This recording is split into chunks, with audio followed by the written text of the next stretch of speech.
Who are these individuals that call themselves conscious, that call themselves freedom fighters, that say they are conscious and say they represent black power, but spend much of their time debating who can and can't be in the fight for black liberation? They attempt to validate who can fight, who has the right to fight, and in what way they must fight or must not fight. These people should be viewed with suspicion. Why? Because the enemy, not just the enemy of the black man and black woman, but also the enemy of nature itself, the enemy of life itself.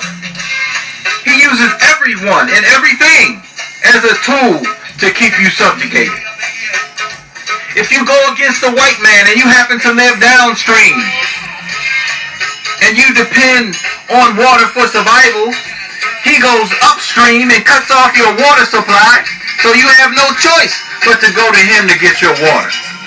If you refuse to play by his rules, he places an embargo on you to stop you from trading food, goods, and information with your allies.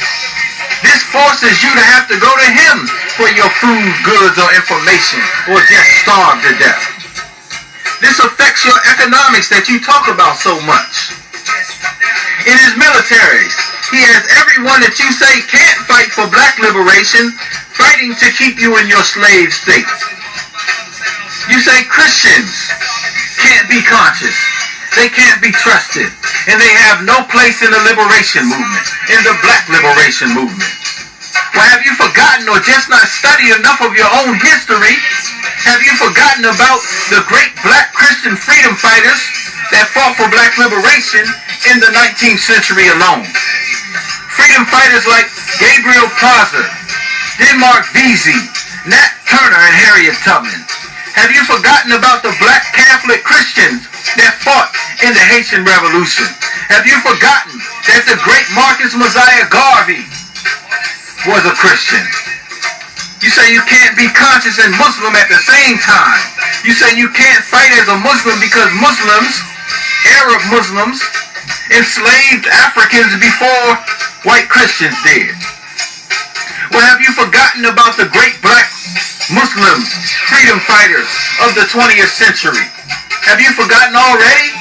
We just got into the 21st century. Have you forgotten about Noble Drew Ali? Have you forgotten about Elijah Muhammad? Have you forgotten about Malcolm X already? Have you forgotten about the Honorable Dr. Khalid Abdul Muhammad? That will never be forgotten. These were Muslims. Some of you have become so arrogant that you even say that women can't fight for black liberation. That their place remains the kitchen and the bedroom. Some of you, not all of you, have become so ignorant in your intelligence. Have you forgotten about Queen Anne Nzinga? Have you forgotten about Queen Yaa Asantewaa? Have you forgotten about Winnie Mandela? You say so-called faggots can't fight for black liberation. Well, have you forgotten about the great author James Baldwin? Have you forgotten about the Greeks, the Empire of Greece? Many of you consider yourselves to be black Greeks. Well, many of the Greeks, and some of them were black, were gay. You don't want to think about that. But they still beat the hell out of their European and even many of their Asian neighbors. You say a black man or woman with a job can't fight. Again, I go back to the 19th century when many of the freedom fighters had jobs, but they knew who their enemy was. So when it was time to fight, they knew to take the pickaxe that they were using to work the fields for the goddamn white man and turn it and use it on their enemy.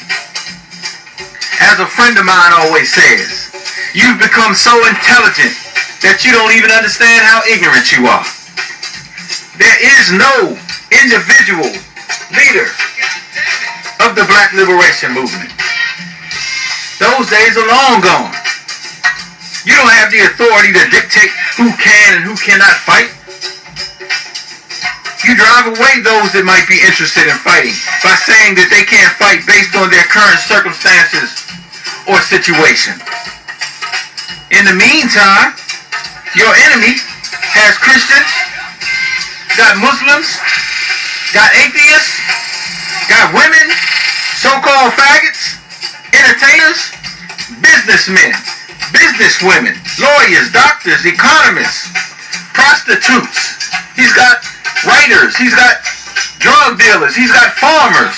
The enemy has everyone that you say can't fight for black liberation, fighting to help to maintain white supremacy, fighting to help to maintain white power. You have authority to say who can or cannot speak at this or that lecture. You have authority to say who can or cannot debate at one of your debates that you produce. But you have no authority to say who can and cannot fight for black liberation. You don't even have the authority to protest the injustices of the white man without going to the very white man that you're protesting to get permission to protest against him. You need to think about that.